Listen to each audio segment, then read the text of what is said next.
Hello and welcome to a SmurP video, and today I am very happy to show you Power Rangers Lightning Collection Mighty Morphin King Sphinx. Now since this line began, I think we've had a few villains, and we were always off the mind, are they really going to pull this off? They gave us some putties, they gave us Rita and Zed, they gave us Goldar twice, because that's how much Goldar means to everybody. We had a season 1 and a season 2, and I'll bring up Goldar in a bit, which I'm sure every other reviewer has. However, I was very excited by the fact we are getting two, not just one, two. In fact, sorry, we've got 4 villains coming up in. So we got King Sphinx, we got Pumpkin Rapper, we got Astronomer, which is one of my favorite bad guys, one of the best storylines ever. And then we've got SPD Blue A Squad. That's, I think I remember that correctly. So very, very happy that Hasbro delivering what Bandai never could, what Bandai never considered. They never they catered to some things with fans, but they didn't cater to all. Now I know Hasbro sometimes gets a bad rap for bad paint jobs, and this figure, you know, he's not perfect. I can see that. I've not even opened him, and you know, but we cannot say that they are not delivering. In fact, the promo shot looks absolutely fabulous. If in real life he's a lot lighter, but in there he looks quite dark, like a dark gray, and it actually re-suits the figure. So I'm gonna get this out. There's nothing on top. It's just green, and then the other side is just that. So I'm gonna get him out of his plastic cage. Oh, also thank you to Comics and Cartels as well. Appreciate doing business with you as always. Okay, so King Sphinx is out of his prison, and I've got to say, I'm really liking how he looks. Okay, so first off, we're gonna bring out the nose detail. Yes, the nose should be black, and yes, somebody has made a mistake.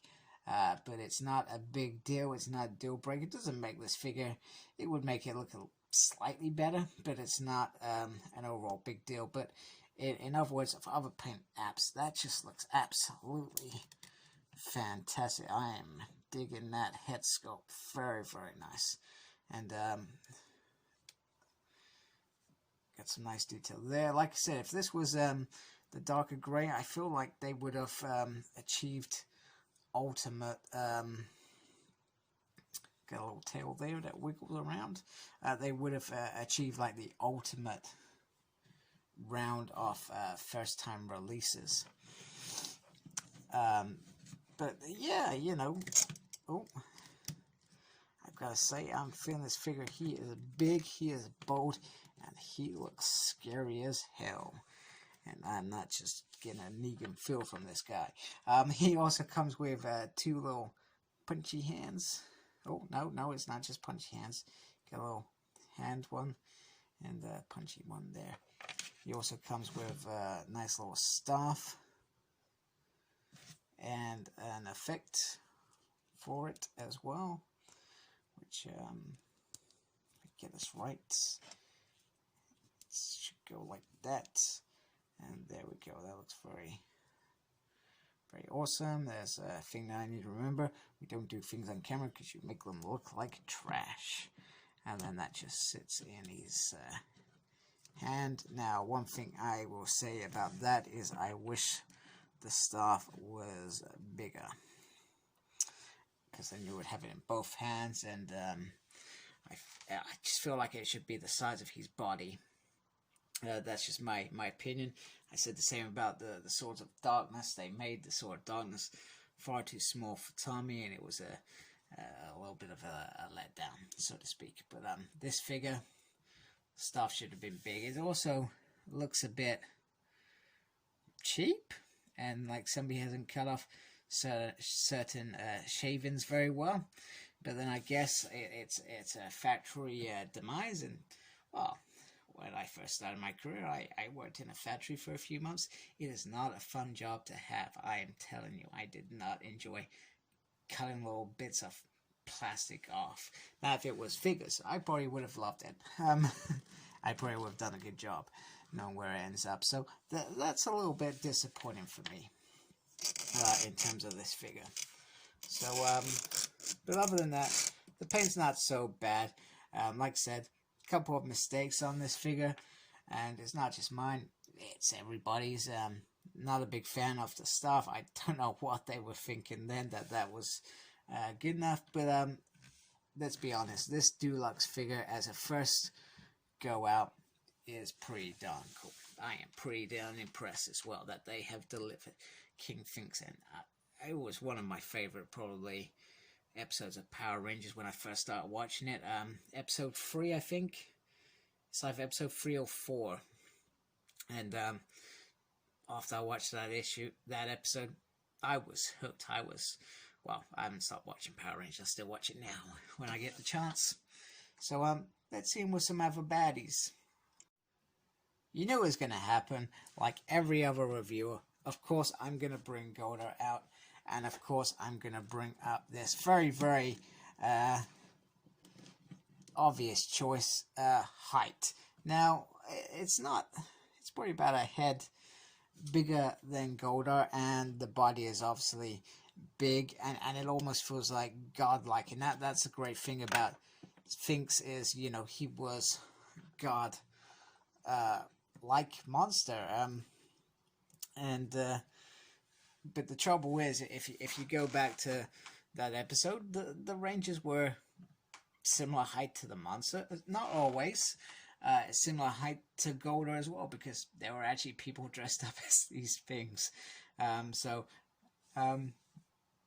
Not like now they're just throwing a bit of CGI, and it would look pretty damn cool. Now, I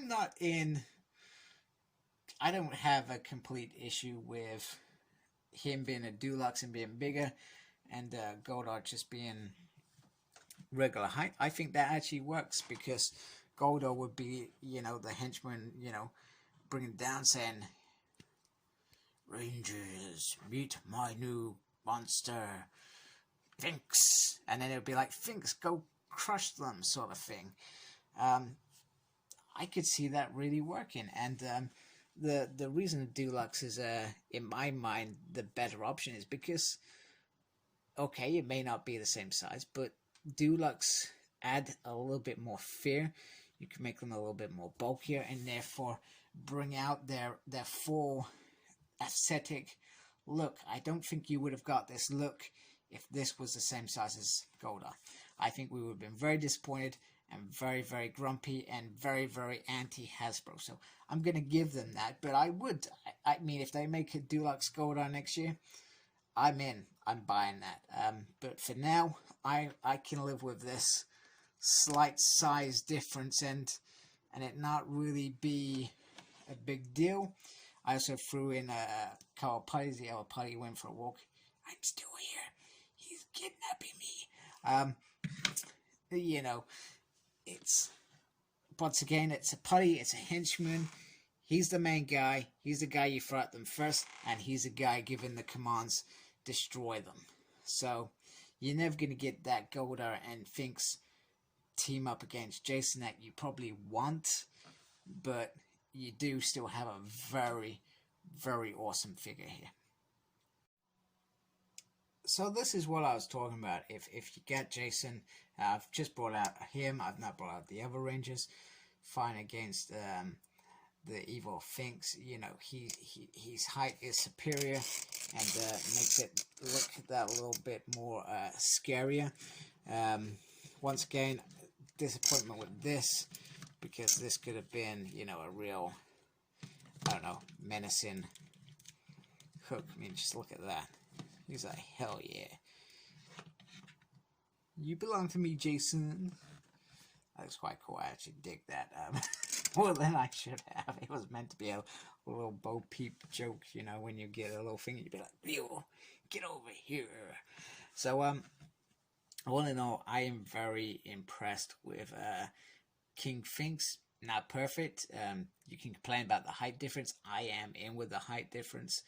And he looks sensational, and I'm certainly glad to add him into my Power Ranger collection. So thank you for watching. Please like, subscribe to my channel. I'd really appreciate that. I'm trying to hit 1,000. So even if you don't like my videos and you think they're crap, subscribe. I owe you one. Not literally, obviously, just a thank you. Follow me on Facebook. My page is Smurpy. I'm also on Twitter at Smurpy. I have no idea what I'm doing there, so you may not want to follow me, but I'm on Instagram, Cyclops Smurd, and I do pictures.